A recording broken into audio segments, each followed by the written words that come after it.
Good to be together this morning. I invite you to turn your New Testaments to the Gospel of Matthew, the Sermon on the Mount there, chapter 7. In just a moment, we'll get into a study here. Before we get into the lesson, just wanted to say a few words of gratitude on behalf of me and my family. We are very, very thankful to you for giving us the time to be away for the week that you permitted us to do that. And I realize that means so many others have to amp up their workload and to fill in what we are leaving for you all to do in our absence. And so for that, we are very thankful for so many that are willing to do that. Realize that that puts quite a bit on you with already the very busy lives and the busy responsibilities that you already have to then fill in for us. So we appreciate that very, very much. I also wish to express to you how deeply grateful we are for the amount of time that you allow us each year. We do not take that lightly. In fact, I when the eldership was kind of explaining to me the duties and responsibilities and kind of had a contract for me to fill out, and it expressed to me what I would expect in terms of time that I was allowed to be away. I asked him if there was a typo. It said 3 weeks, and I said, I don't know of any place that gives their preacher 3 weeks off. I've never had that. I'm lucky if I get 1 week. I'm glad to have that. And they said, no, you get 3 weeks. And I can't tell you how grateful we are. That's a deep level of love and kindness that you've offered to us. And so we so appreciate that. We want you to know how much we appreciate that. And it does. We get so much good out of the time that we are able to be away and to kind of refocus as a family, get our minds collected to reflect on things that maybe we just don't have time to in the hectic pace of life. And so for that, we are very grateful for that time to be away. And so we're in our gratitude for that. We wanted to come home a little bit sooner. We came home, I believe it was Thursday night. I know one of the things that I wanted to try to focus on when I got back is my organizational catastrophe, really, in my life. I'm not a very organized person. Maybe that's not a secret. Like, really? I think we pretty much know that about you by now. I'm not very organized, and I'm trying to repent. So in my repentance of that, I said I'm going to come home a little early, and I'm going to try to really work hard at getting my desk and workspace put together, and kind of have some thoughts and ideas for we can just get right back to work and not miss a beat, and just really take advantage of the momentum that we really are experiencing and building on here.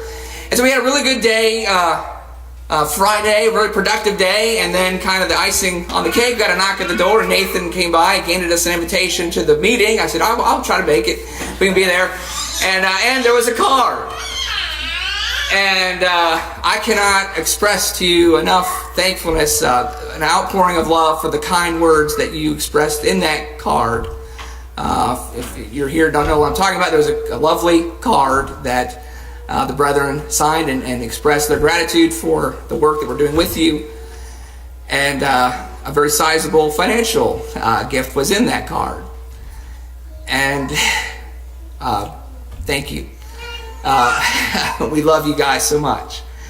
Our cup overflows with the gratitude and the blessings and how you treat us, and how you care for us, and how you think of us.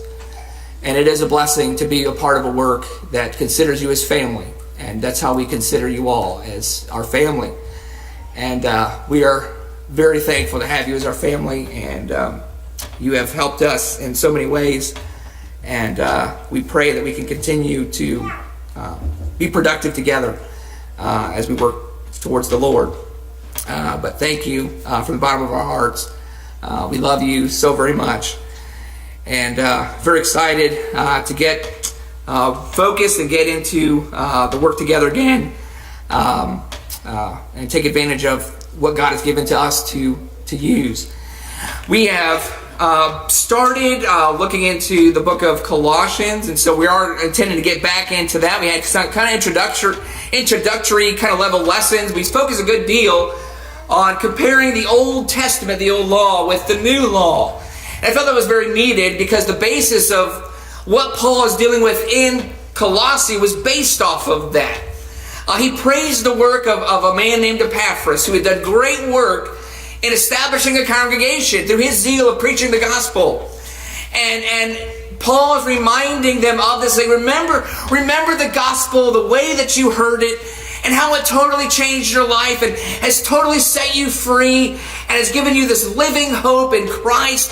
So that's exactly what I want you to keep building on. Now I was concerned about some other teaching that was rooted in going back to the premise of the old law. And Paul was adamant, says, don't do that. Please, I beg of you, don't go back to the old system of law keeping under that system. He said that will actually rob and deprive you of the peace and the joy that the gospel is designed to give to you through Christ. And so that being said, I want to just kind of get our minds refocused on what really is the core message of the gospel. What are some elementary principles of foundational teaching that helps us stay focused? And I mean, so much of what Jesus taught in the Sermon on the Mount has to do with this, because again, Jesus was encouraging individuals to think more internally, not so much externally. That was one of the fundamental problems of the law, is that the law focused you to really focus so much of your intent on the external way of life, and really kind of have an external way of examining yourself. And while that had a number of inadequacies and flaws, one of the major flaws is that it did not cover the whole purpose and entity of man, our hearts. And that the gospel was designed to go a little bit deeper. And I just want to focus on some of the teaching from the Sermon on the Mount that it gets our minds refocused on why it's so important that we have an internal focus, and why the gospel is designed to zero in into the internal elements of our hearts, our thinking, how we view ourselves, how we view God, how we view our purpose in this life. That matters. All of that is so vitally important. And we maintain that focus in all that we do as Christians. And there's going to be a very helpful application, a practical application that comes from that. And we'll focus on a verse that I believe sums that up in this lesson this morning. But just go back there to Matthew chapter 7. Jesus, when he summed up his teaching in the Sermon on the Mount, what he was trying to do was encourage individuals to follow and build their entire spiritual life on him, on his teaching. And the book of Colossians really does it. The book of Colossians comes out in full force, says Christ is the preeminent one. Christ is the ultimate one. Outside of Christ, what else is there? Christ is the creator. Christ is the one who holds everything together. Christ is the central piece of the church. Our existence as Christians depends on how we look at Christ. He is the head of this family, of this body. That we as believers are to look at Christ as the head of our family. And so everything that this congregation does and benefits and succeeds in, well, all because if we all have our minds centered and looking at Christ and nothing else and no one else. And so that was what Paul admonished and encouraged the believers in Colossae to do. So I mean, we could be benefited by that as well. Where's our focus? If our focus is too much on external things or on things outside of Christ that maybe resemble him or sort of like him but actually not him in practical ways, we are going to miss the mark. We're not going to be on point. And so it's so important that we just have everything centered on him. And he says, and there's a practical lesson. And Jesus says, well, let me tell you practically here what to expect. If you are off point in the slightest degree, you are essentially going to be building the foundation of your life on sand, faulty premises, faulty teaching, faulty, insecure teachings, thoughts, purposes. And the true test will be when you have difficulties in life, that premise will not be able to support you, and the whole outlook of your life will begin to crumble, and it will fall, and it will be great. And sadly, there are a number of Christians who sadly, because maybe they never realized they were building on the sand, didn't realize it until the major catastrophes and the major tests in their life came, that all of a sudden, because they didn't realize, they were not building on something of substance, something to hold them. that cannot help us. It will confuse us. It will make us angry. It will make us bitter. It will make us question God. Jesus is saying, no, the things I'm telling you that start from the inward element first. Go inward and outward. Start internally. That is where everybody must build, internally first. And then and so that's why I want us to encourage that. That's what he's teaching. That's what he's guiding us here. He says that's the foundational principle. So let's just read that here in Matthew chapter 7 as he sums up everything he teaches in the Sermon on the Mount. He says this in Matthew chapter 7 verse 24. He says, therefore everyone who hears these words of mine and acts on them may be compared to a wise man who built his house on the rock. And the rain fell, and the floods came, and the winds blew and slammed against that house, and yet it did not fall. In other words, the circumstances, the unshaky circumstances of life, when the rains and the winds threatened the steady course that your life is set on, and that steady course is what we long for, what we pray for, what we want. So we want peace, we want security, we want assurances, right? When all of a sudden those assurances are threatened and we don't know which way we're going all of a sudden and the way is murky, that's when our faith is truly tested. And if it's not built on the foundational principles of just what Christ tells us, it will cost us in those moments. So he assures us, just trust me. You got to trust me on this. You got to put all of your trust on Him. And so he says, now here's the benefit. When all the floods and the uncertainties of life come upon us, your faith is not going to fall, for it had been founded on the rock. Now he says, everyone who hears these words of mine and does not act on them will be like a foolish man who built his house on the sand.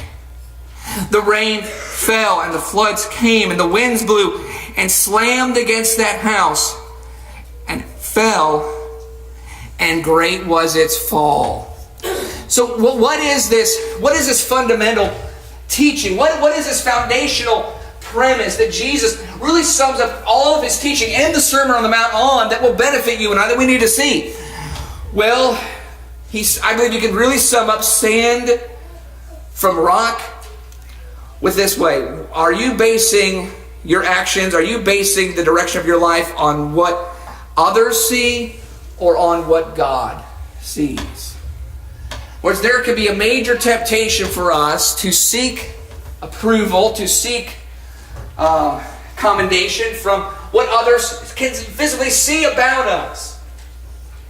And in many ways, this is what the law represented. The law, as we went through and we compared and contrasted the law of Moses versus the law of life in Christ, the law was limited, wasn't it?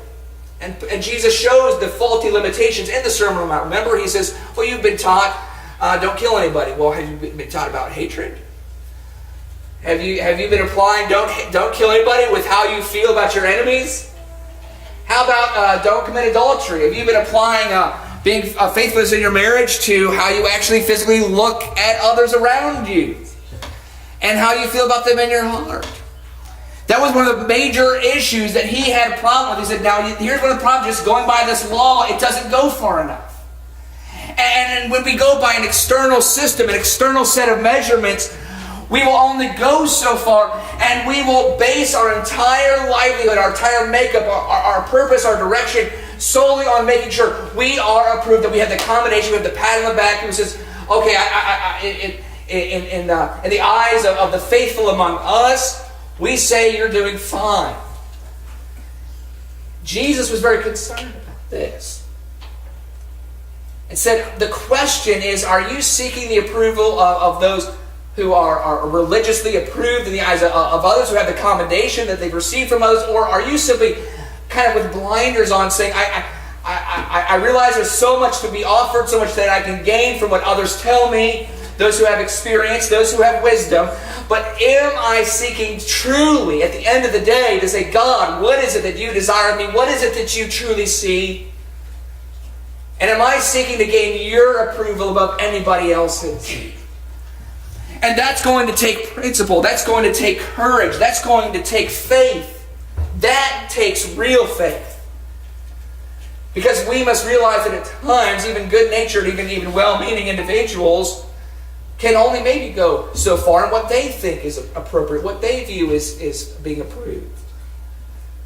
And when we allow ourselves to be compared by others, we deceive ourselves. So really when Jesus was bringing this lesson home, he says, now that everything about your life is going to rest on this. Are you truly wanting simply to ask, is God pleased with this? And he says, notice in practical ways, he brings us out in Matthew chapter 6 and verse 1. He says, beware practicing your righteousness, what? Before other people, in order to be seen by them. For then you will have no reward from your Father who is in heaven. What was the problem with this? The problem with this is that when you put too much trust in what other people say, regardless of their experience, regardless of their expertise, of their credentials, they simply are not God. There is only one God. There is only one who ever truly lived perfectly. There is only one who died and was able to be risen again 3 days later, never to die ever again. Only one who ever did that. And so that's what he's trying to bring people to this sense of trust in his teachings. To say, I realize there's so many great people. Remember what even Paul said about all the great lessons that could be gained by Moses, by Elijah. The great lessons we get in the Old Testament, he says they were tutors. Words, they were schoolmasters. They were there for a limited time. What? To bring us to who? To bring us to Christ. All of these things had their purposes, but the ultimate fulfillment in all this was that Jesus could show us the ultimate way how we can truly be pleasing to God, truly live a life that is described as the abundant life that gives us the ultimate hope that truly lasts, that has any eternal longevity. And so much of what he taught was based on these principles. Now, the consequence, if we want to go by the sand, we're going to go by what men see, is that when we do make changes in our life, we simply, I want to call it like putting a Band-Aid on it. You can put a Band-Aid over issues in your life, and basically what I call putting the Band-Aid is just making sure nobody else sees what the real problem is. We can become guilty. If we become guilty of measuring and testing our faithfulness by what other people see, we will do only enough that covers up what anybody else does see. We will never truly go deeper, because what Jesus was encouraging you and I to do is not put Band-Aids on our problems, not put Band-Aids on the issues of our life, but to actually have the faith of taking a scalpel and we would operate on the true sickness.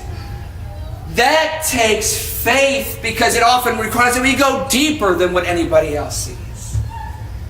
That we go to the true issue of being honest about real issues of jealousy, real issues of bitterness, real issues of hatred, real issues of lust or seeking for pleasure, whatever it may be.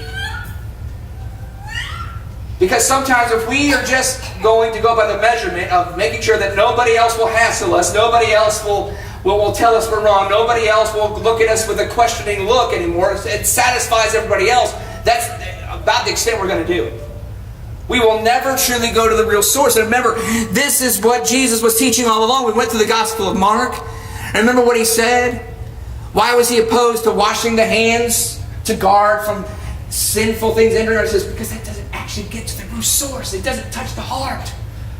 All of his teaching was helping us realize that that is what Jesus came to do, is to condemn the root source, our hearts, to let us be exposed completely before God and see the true sickness. Paul had this to say in Galatians chapter 1 and verse 10 that encourages me from a practical standpoint. This is what I have to do. In Galatians chapter 1 verse 10 he says, "For am I now seeking the approval of man or of God? Or am I trying to please man? If I were still trying to please man, I would not be a servant of Christ." I'll just speak from a practical point of view. The true test, the true challenge of this is, it does feel good when people say, "Hey, Dan, great lesson." I'm not going to lie. It feels good when people say, "Hey, I got that card. That felt awesome." "Hey, you're doing a great job." And I love that. We all are encouraged by that. But even Paul had this to say. He said, "I have to discipline myself." This is part of when Paul said, I discipline my body and make it my slave, so that after preaching to others, I myself would not be cast away, but that I would be saved. I would be able to be with the redeemed as well, to make sure that everything we do is what God himself approves of and loves, and it encourages us to keep in that path. And so it's going to be a great temptation for all of us, that even when we're commended, even when we're approved, even when we are applauded, to still ask the question, there's one more I need to ask. What do you say? I'm not done examining myself until I've gone to the true test. God, what do you say? Because I need to realize, I think that's what Paul is alluding to, there's only so much that you all do see me do. There's only so much that you are able to see me accomplishing. And it would be very tempting for me to say, hey, all of the things that you see, I must be doing a pretty good job. There's a great book that was put out years ago to encourage people going to aspire to be preachers. The name of the book is called Behind the Preacher's Door. Asking preachers to ask the hard questions. What are you doing? Are you truly giving your all? Are you truly giving yourself as a servant? Or are you simply doing what is enough? That others will say, well, look at what he's doing. I'm just simply using that personal example and just plug that into any aspect of your life, of our lives as Christians. That's difficult. That's hard, because when we have been approved, when we have received the commendation, the loving words, the kind words, it feels, it's what we all want. The true challenge for us is to go even beyond and say, God, what is it that you see? Because you see beyond what anybody else does. Which is why Paul then said these words to Timothy, a young preacher wanting to do the work of an evangelist. In 1 Timothy 4:16, he said, keep a close watch on yourself and on the teaching. Persist in this, for by doing so you will save both yourself and your hearers. What he was encouraging this young preacher to realize is that unless that was your first objective, that in your teaching to please God, then you might miss the mark. To keep in mind that regardless and there's going to be a natural need for us to be encouraged by each other. You know, I feel very blessed here. I can only imagine what it must be like for other individuals to do a thankless job and no one appreciate them, no one say anything about it, no one. There are people who do that. I can imagine being a part of a work like that. There are places where you'd be hard-pressed to have someone say, hey, we appreciate what you're doing. The most they ever maybe get is a word of criticism or suggestions of what they could do better. We're very blessed. We are very thankful. You have genuine love for us and genuine support and genuine words of kindness, and it means so much to us. And as we all enjoy that, as we all feed off of that, here is the challenging words of Jesus to let our true test go even beyond the areas of our life where no one sees it. The areas that are unknown to all the eyes around us, and to ask the true questions, what does God see and what does God want from me? That's the hard part. And so at the end of the day, he says, well, there are two choices. You can either go on the narrow path or the broad path. I want to look at that wording in Matthew chapter 7. In Matthew chapter 7, verse 13, he says, enter through the narrow gate, for the gate is wide and the way is broad that leads to destruction, and there are many who enter through it. For the gate is small and the way is narrow that leads to life, and there are few who find it. Based on the context of Jesus' teaching, because Jesus' teaching is so much rooted on these concepts we're talking about. What does God see versus what man sees? That's what he says. If you're building on sand, you're limiting simply what other people say about you or think about you. If you're building on the rock, you want to know exactly what God sees in all those secret places and all those hidden areas. and want desperately to be truly approved in that degree, to that level. And as we do so, there's always going to be the test of, will I make necessary changes that I feel maybe others around me might even think is necessary? That's the other problem sometimes when we limit the basis of my approval on just the words of faithful brethren and those that we love and we cherish, is we may not be willing to go farther in our attempts to root out the sickness, root out the changes of the heart. Maybe to the eyes of others might seem as unnecessary or excessive. We're going to talk about that this evening with a statement Jesus said when he was urged to eat by his disciples. He said, you've been working hard, you've been working hard. Take a moment and eat something. And Jesus said, my food is to do the will of him who sent me. Which he was urging even his own disciples to push and spread ourselves, even be willing to spread ourselves a little thin at times for the work of the Lord, and realize how glorious it truly is and so superior to anything we might satisfy ourselves with in this life. And challenging for us to do that. Because there are many times even we get complacent. We can say, well, we're doing as much as we possibly can do, and the temptation for us to say, well, that's what other people are saying, that's what other people think, that's what other people seem to suggest. And if we're not careful, we will not also maybe pursue to have deeper levels of commitment, deeper levels of zeal that maybe are even more necessary. But we have to be willing to say, what was the attitude of Christ? What was the teaching of Jesus? What is it that he truly wants me to have deeply rooted in my heart and my desires that will help me truly last as a Christian? And I mean, what he says is, that's what he's pointing. He says, few there are that are willing to stand just between them and God and not bring into the room others who maybe give us a sense of, well, you're doing plenty, you're doing enough. As we cannot risk judging ourselves by simply what the status around us is. We have to be willing to say, what does God call us to do if there's more to be done? So we walk by faith and not by sight. Hebrews chapter 11 verse 6 says, without faith it is impossible to please him, for whoever would draw near to God must believe that he exists and that he rewards those who seek him. The fundamental principle of the gospel is we walk by the faith of the teachings of our Savior, who loved us, who gave himself for us, and that we want to seek his approval. And that's the faith we want to have as the bedrock of his word, his example, his teaching. And in Romans chapter 8 verse 20, here's the general principle. Here's the application I want to end on. But Romans chapter 8 verse 28 says, and we know that for those who love God, all things work together for good for those who are called according to his purpose.